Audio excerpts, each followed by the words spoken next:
Assalamualaikum warahmatullahi wabarakatuh. Kembali lagi kita belajar IPA. Nah, kali ini kita akan belajar tentang otot sebagai alat gerak aktif.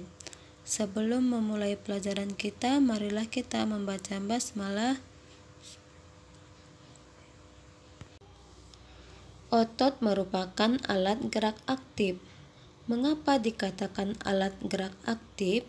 Karena otot mampu berkontraksi dan melakukan relaksasi. Otot memiliki 3 jenis sifat, yaitu kontraktilitas, atau otot bisa memendek ketika kontraksi, ekstensibilitas, yaitu otot bisa memanjang ketika relaksasi, dan elastisitas, kemampuan otot untuk bisa kembali ke ukuran semula. Nah, setelah mengetahui 3 sifat otot, sekarang waktunya kita mengetahui jenis-jenis otot. Nah, seperti yang terlihat pada gambar, jenis-jenis otot itu ada 3 macam. Yang pertama otot polos, yang kedua otot jantung, dan yang ketiga otot lurik. Yang pertama otot polos. Kenapa disebut otot polos? Karena tidak memiliki garis-garis melintang seperti yang terdapat pada otot jantung dan otot lurik. Otot polos berada di dinding organ internal manusia seperti pembuluh darah, kandung kemih, saluran pencernaan atau rahim. Jumlah otot polos adalah 1 dan terletak di bagian tengah. Otot polos memiliki ciri-ciri. Yang pertama, mempunyai 1 inti sel dan terletak di tengah sel. Yang kedua, berbentuk gelondong dengan kedua ujungnya meruncing. Bekerja di luar kesadaran, lambat, teratur, dan tidak cepat lelah. Otot polos terdapat pada dinding alat tubuh bagian dalam seperti paru-paru, pembuluh darah, lambung, usus, dan indung telur. Yang kedua, otot jantung.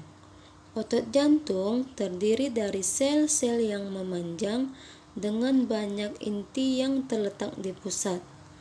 Bekerja secara tidak sadar. Otot jantung memiliki ciri-ciri. Yang pertama, sel otot jantung berbentuk serabut lurik yang bercabang-cabang.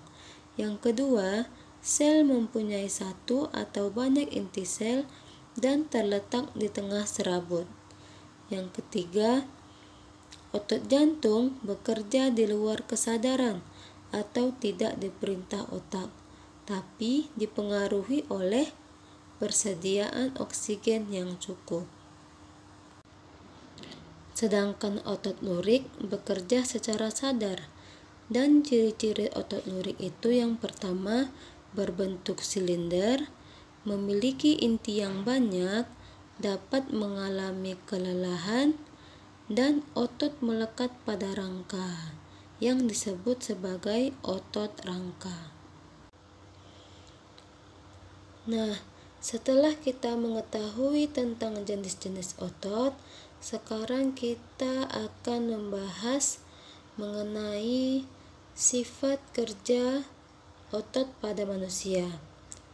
Otot bisa berkontraksi tentu karena adanya rangsangan, yang pada umumnya otot berkontraksi bukan pada satu rangsangan saja, tetapi karena suatu rangkaian rangsangan yang berurutan. Sifat kerja otot pada manusia terbagi menjadi 2, yaitu antagonis dan sinergis. Otot antagonis yaitu otot yang bekerja berpasangan untuk mendorong terjadinya gerakan yang sifatnya berlawanan. Contohnya yaitu otot bisep dan trisep. Bisa dilihat pada gambar ya, otot bisep dan trisep. Seperti yang Ustazah jelaskan sekilas tadi, bahwa otot antagonis adalah otot yang kontraksinya menimbulkan efek gerak berlawanan. Nah, kita lihat contohnya ya. Yang pertama, ekstensor dan fleksor. Ekstensor itu artinya meluruskan dan fleksor membengkokkan. Ini terjadi pada otot bisep dan otot trisep. Yang kedua, menjauhi badan atau abduktor dan mendekati badan atau anduktor. Ini contohnya pada gerak tangan sejajar dengan bahu dengan sempurna. Sejajar dengan bahu dengan sempurna. Yang selanjutnya depresor, gerak ke bawah, dan elevator ke atas. Contohnya pada gerak kepala dengan menunduk dan menengadah.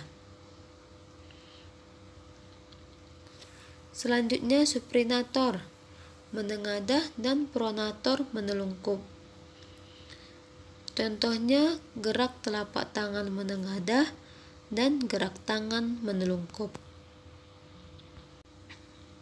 Yang kedua adalah otot sinergis. Otot sinergis berbeda dengan otot antagonis. Otot sinergis adalah otot yang kontraksinya menimbulkan gerak searah. Contohnya pronator teres dan pronator quadratus, yaitu pada otot bisep dan otot tulang lengan bawah. Bisa dilihat pada gambar.